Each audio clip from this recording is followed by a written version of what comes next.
on a quiet spring night in 1981, inside a small cabin deep in the mountains of Northern California, something unthinkable happened. By morning, 3 people were dead. A young girl was missing, and an entire community would never be the same again. This was Cabin 28 in Keddie, a tiny rural resort town where everyone knew each other. It was supposed to be a safe place, the kind of spot families went to start over or escape city life. But on April 12th, that peace shattered in the most brutal way imaginable. Inside the Sharp family's home, a scene of horror waited to be discovered. A crime so violent, so chaotic, that even seasoned investigators struggled to make sense of it. 4 decades later, the Keddie Cabin Murders remain one of the most disturbing and mysterious cases in American history. Who could have done something so cruel? And why? Tonight, we revisit the chilling night that turned a peaceful cabin into a scene of terror, and the mystery that still refuses to rest. A peaceful town turned nightmare. Keddie was the kind of town where people went to escape the noise of city life. Nestled in the Sierra Nevada mountains of Northern California, it was small, quiet, and surrounded by nature. Families who lived there enjoyed open skies, kind neighbors, and the kind of peace you rarely find anymore. But on the morning of April 12th, 1981, that peace was shattered forever. Inside Cabin 28, something horrifying had taken place. When word spread about the murders, fear replaced calm. For a town that barely saw crime, the idea that someone could do something so violent right in their own backyard was unthinkable. The Keddie community changed that day. Parents kept children close, doors were locked for the first time, and everyone began to wonder, who among them could be capable of such a terrible act? The Sharp family. The Sharp family had only lived in Keddie for about a year. Glenna Sue Sharp, a single mother, had moved there with her 5 children hoping for a fresh start. Life wasn't easy, but she was doing her best. Sue was described as quiet but strong, a woman determined to raise her kids right. Her children were close-knit. Teenagers Sheila and John, younger daughters Tina and Sue's youngest boys, Rick and Greg. They lived in Cabin 28, a modest home with thin walls and a small porch, surrounded by other families. Sue often took in friends who needed help, and her home became a warm, welcoming place for the neighborhood kids. But behind that kindness, some locals thought she kept to herself too much. No one could have known that her effort to build a safe, loving home would end in one of California's most shocking crimes. The night before the crime, April 11th, 1981, began like any normal Saturday. Sue was home with her children, enjoying a calm evening. Her teenage son, John, had invited a friend, Dana Wingate, to spend the night. They watched TV, laughed, and talked about plans for the next day. Sheila, Sue's oldest daughter, stayed the night at a neighbor's house, a decision that likely saved her life. By midnight, the lights were off, and the family was asleep. No one heard a scream. No one saw anyone enter the house. But sometime after midnight, everything changed. The peaceful night turned into a scene of chaos. What exactly happened inside Cabin 28? During those early morning hours remains one of the darkest mysteries in true crime history. A mystery that still keeps investigators and armchair detectives awake at night, wondering how such horror could unfold in total silence. The gruesome discovery. The next morning, around 7 a.m., Sheila returned home from her friend's house. She opened the door to Cabin 28 and was met with a scene no one should ever see. Inside, her mother, Sue, her brother John, and his friend Dana were dead, brutally attacked. The room was covered in blood, the furniture overturned, and the air filled with silence. It was a nightmare come to life. Panic set in as she ran for help.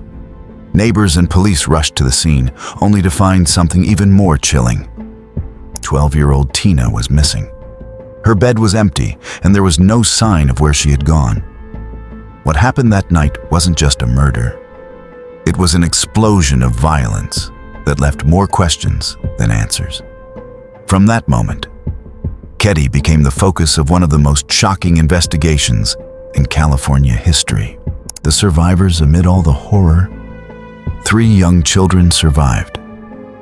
Rick, Greg, and their friend Justin were found in a back bedroom, unharmed and fast asleep. They had somehow slept through the entire attack, or at least that's what they said at first. Over time, Justin's memories began to shift. He later told investigators that he might have seen something that night, but his story changed several times. Some said it was trauma. Others believed he was too scared to speak the full truth. The fact that the killers spared the children confused everyone. Did they not know more kids were in the house, or did they leave them alive on purpose? Those questions have haunted this case for decades. The surviving children grew up carrying the memory of that night, trying to make sense of how they lived while the people they loved did not. The missing girl. Tina Sharp's disappearance made this already horrifying case even more heartbreaking. She was only 12 years old and nowhere to be found. Police immediately feared the worst, that whoever committed the murders had taken her.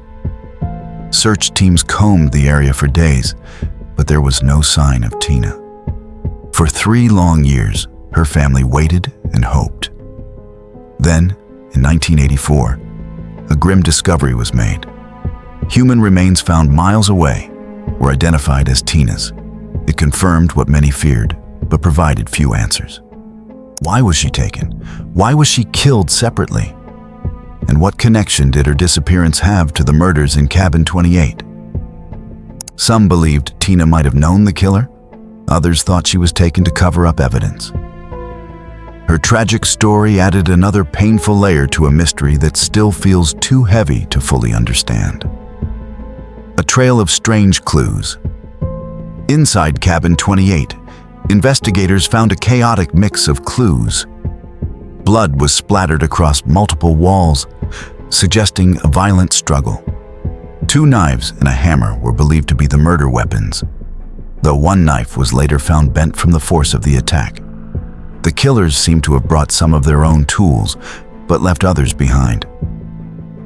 There was no sign of forced entry, which hinted that the victims may have known their attackers. Several pieces of tape and wire were used to bind the victims, showing clear planning. Yet, despite all the evidence, nothing pointed directly to one person. It was as if the crime had been staged to confuse everyone. The mix of random and deliberate actions inside that cabin made it one of the most puzzling crime scenes in California's history. A nightmare even the experts couldn't untangle. The suspect's 2 men quickly drew the attention of investigators. Martin Smart, a neighbor who lived just next door, and his friend, John Bobidi. Both had questionable pasts and were known to have spent time with Sue. Martin was reportedly angry with Sue for giving advice to his wife about leaving him. When police interviewed him, he acted strangely, even admitting that he hated Sue. Despite this, no charges were filed. His friend Bo, who had a criminal record, was also questioned but released. Years later, it was revealed that Martin had allegedly confessed to a therapist, saying he killed Sue and her daughter. Yet the report was ignored. Evidence went missing, leads were lost, and crucial witnesses were never re-interviewed. Many believe the case was mishandled from the start, and that the killers were right there, hiding in plain sight, protected by small-town silence. New leads, lost evidence. For decades, the case went cold. But in recent years, New investigators brought it back to life using modern technology. DNA testing and re-examined documents revealed mistakes in the original investigation, including evidence that had been overlooked or lost. One major discovery was a hammer matching the murder weapon found years later near the Keddie property. Old recordings also surfaced, where suspects made suspicious comments. These findings reignited hope that justice could still be served, even after all this time. But with so many years past and so much evidence gone, solving the case completely may never be possible. Still, every new clue feels like a small victory for the Sharp family, who continue to fight for answers. The truth may be buried under decades of silence, but investigators haven't given up yet, and neither has the public. A mystery that still haunts. More than 40 years have passed since that tragic night, but the Keddie Cabin Murders still haunt those who know the story. The case has inspired documentaries, podcasts, and endless theories. Yet, no one has ever been convicted. For many, it represents the deep frustration of an unsolved crime that could have been prevented or solved with proper care. The Sharp family lost not only loved ones, but also trust in the system meant to protect them. Today, Cabin 28 no longer stands, but its shadow remains. People still visit the area, drawn by curiosity or a need to understand. Some say the answers are still out there, hidden in forgotten files or unspoken secrets. The Keddie Cabin Murders remind us that evil can exist anywhere, even in the most peaceful places, and that some mysteries refuse to fade, no matter how much time passes. Thank you for watching and spending time with us as we explored the chilling mystery of the Keddie Cabin Murders. This story reminds us that even in the quietest places, darkness can hide just beneath the surface. If you found this video helpful or thought-provoking, please hit the like button. It really supports the channel and helps more people discover these stories. Don't forget to subscribe for more valuable insights into true crime, unsolved mysteries, and real events that continue to shape our world. Stay curious, stay safe, and we'll see you in the next video with another story that will keep you thinking long after it ends.